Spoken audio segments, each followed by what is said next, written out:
So Democrats have been perfectly clear. We want smart, effective border security, but that's not a wall. Well, as the debate over the border wall funding rages on, Democrats claim they're for border security.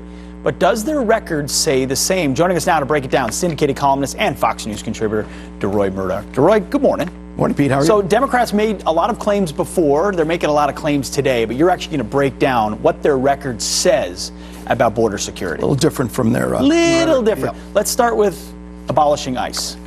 Yeah, this began as a radical idea. Nobody was for this among the Democrats a few months back. And then Alexandria Ocasio-Cortez won her Democrat primary against Joe Crowley out in Queens. And all of a sudden, that week, Democrats jumped on board. And suddenly this became kind of a standard talking point for Democrats and something which the Democrat Party seems to support. So removing the agency that is in charge of internal enforcement. Yeah, and how they'll enforce things after that, who really knows? Good question. How about Kate's Law? And then Kate's Law, this basically was in response to this very tragic killing of Kate Steinle out in San Francisco by Jose Zarate. He was an illegal alien who was deported 5 times, 7 felony convictions, came back into the United States, shot her, and this law basically would make it possible to throw in jail people who've been deported and come back in the United States. Republicans supported that 233-1. Democrats opposed it 24-166. So you have 166 Democrats saying if you break back into a country after being deported, let's not bother to lock you up. Basically, coming back in again illegal a second time is not illegal. Is effectively what Democrats are saying. Right. All right, related to this next topic, sanctuary cities and the funding of them. We have many sanctuary cities, or I like to call them fugitive cities. Sanctuary is a very warm, positive term. I call them fugitive cities because these many locations, 31 cities, 6 sanctuary states, basically protect people who are essentially fugitives from justice. I call them fugitive states, fugitive cities, and so on. And in these jurisdictions, usually run by liberal Democrats, you've got people who are criminal aliens.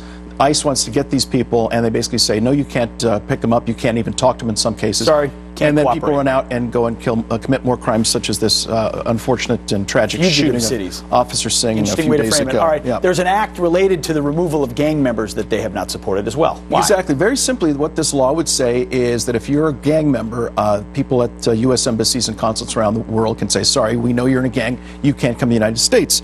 222 Republicans voted for this, and 174 Democrats voted against it. So even for the Democrats, 174 of them say, if you're in a gang, you can't come to the United States. Yes, 174 Democrats said, no, that's just not fair. What's the rationale for that? Who knows what it is? I don't know. Okay, a border wall. Border wall, obviously, this one's front and center. This is the front and center. This is the big debate we're having, and I think this sort of policy is best summarized by Keith Ellison from your home state of Minnesota. Thank you for giving him to me. Happy to remind you of that. He is the vice chairman of the Democrat National Committee, so not just a backbencher, he's the #2 guy at the DNC. He was at a May Day parade earlier this year wearing a T-shirt that said, "Yo no creo en fronteras." That's Spanish for "I don't believe in borders," and that's basically the view of the Democrat Party today. 177 Democrats in the House voted against the funding for the border wall. Only one person in the Senate did, and that was no, it's clear. I mean, that was Doug Jones of Alabama. You laid out, if you want to abolish ICE, not deport criminals, give people sanctuary or refugee, as you said, or what would you call it? Fugitive cities, yes. You want to let gang members come into the country, and you don't want a border wall. That's not a very coherent policy. Not very coherent, not very effective either. You're a coherent man. Thank you. And effective. Deroy Murdoch, thank you very much for being here. Appreciate it. Good stuff. Well, he is one of the most beloved and